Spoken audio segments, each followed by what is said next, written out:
Hello everybody, my name is Dwayne Massey and welcome back to my YouTube channel and my YouTube video entitled Team Cohesion Part 3.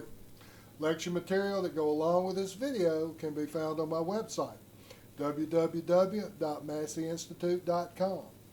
If you want to stop this video at this point and download these materials, please do so. Go to the website, select the lecture material tab, select the title of this video, and print out the associated material. You can then follow along on it as the video progresses. You may restart the video when you are ready to do so. Let's go ahead and get started. In today's video, we're going to focus on ways to create an effective team climate. Steps in this process include providing social support to your athletes. It is my philosophy that coaches are facilitators, giving athletes what they need when they need it to be successful. Encourage team members to support each other. I have provided a vignette on my website related to the importance of athletes being supportive of each other. I hope you will check it out and think you will find it compelling. Information related to building an effective team climate through social support can also be found on my website. Proximity. Close physical proximity enhances the possibility that team members will bond. It used to be that coaches would carry their football teams to a rural camp or other type of facility away from home during the preseason. Bear Bryant took this approach in his first year at Texas A&M when he took the team to College Station, Texas. The saga that ensued is the stuff of legend and was depicted in the movie The Junction Boys and other cinematic creations. The purpose of this is to be able to get in more practice and meeting time. But another consideration is that living in a close communal environment hopefully facilitates bonding and team camaraderie. This is not always the case in that familiarity sometimes breeds contempt, but more often than not it has a positive impact on team cohesion.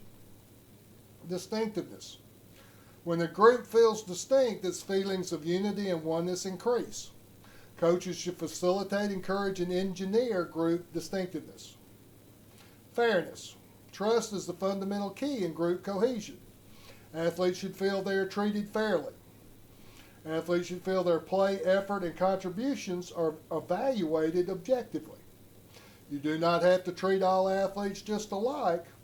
A coach can and should take into account individual differences and make allowances for special situations and circumstances. Similarity.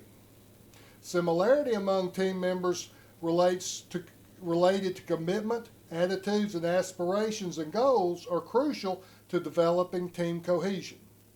Let me share a quote with you. Birds of a feather flock together and create a more distinct entity when they do.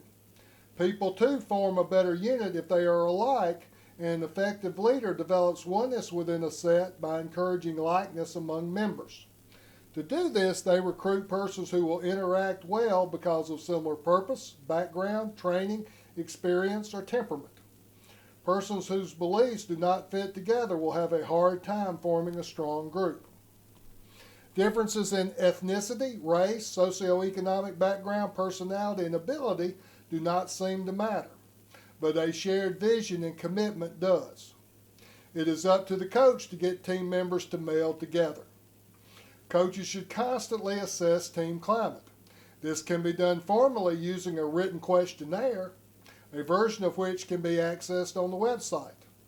And you can give it to your athletes periodically to assess the mood of your team. If you don't want to be that formal or structured, you can follow the same format with your athletes on an informal conversational basis and through observation, which most coaches do anyway and many excel at. Let's focus on research findings related to cohesion and performance for a minute. Positive relationships are found between cohesion and performance for interactive tasks, such as a basketball team or offensive line play in football. No relationship or negative relationships are found between cohesion and performance for coactive tasks, such as a bowling team or members of a track team involved in different events. Positive relationships are found in general between task cohesion and performance rather than social cohesion and performance. It is the commitment to accomplishing the goal or task that is important, not how much team members like each other. There are famous cases of teams that did not get along or even like each other that had tremendous success. The New York Yankee baseball team of the late 1970s comes to mind. It does not matter how much you like your teammates as long as when you step between the lines, team members take care of business. In fact, too much social cohesion can negatively impact performance if the team is not focused on the business at hand. Performance appears to have a stronger effect on cohesion than cohesion has on performance. The sports adage, winning makes everything better, has resonance. The relationship between cohesion and performance appears to be circular in nature, with performance success leading to increased cohesion, which leads to increased performance. And I have this graphic to illustrate this. Performance leads to increased cohesion leads to better performance leads to increased cohesion, and so on and so forth. Potential barriers to group cohesion include a clash of personalities within the group. How many of you have known someone that any time you had to deal with them, it was like running your fingers down a chalkboard? If you have had that experience, you know exactly what I'm talking about. A conflict of task and social roles among group members. Have you ever been in a meeting with people who were there to meet their social and emotional needs and focused on everything but the purpose of the meeting, and obviously in love with the sound of their own voice? This can be very aggravating for those of us who are task-oriented and there to complete the work at hand. A breakdown in communication between group members or between the group leader and its members.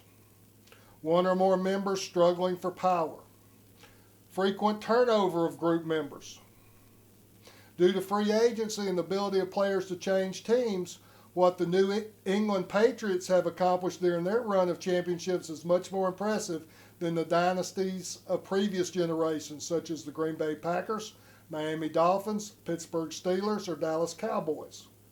These circumstances also apply in the NBA and Major League Baseball. If you can keep a group together for an extended period of time, it is much more likely team cohesion and team unity will occur. And lastly, disagreements on group goals and objectives. What will be the vision of the group? This wraps up our discussion today on Team Cohesion Part 3. In our next video, we will focus on specific guidelines for building team cohesion. In conclusion, as always, I hope something we said today was useful and had some relevance to you. Be on the lookout for my next video, which I hope to post in the relatively near future. Again, be sure to check out my webpage, www.masseyinstitute.com, of which I'm very proud. Additional information about sports psychology and the topics discussed can be found there. Also, if you like what you see today, be sure to subscribe to this channel. And be sure to leave comments, as I'm interested in what you think of these efforts. And as always, thank you so much for watching today.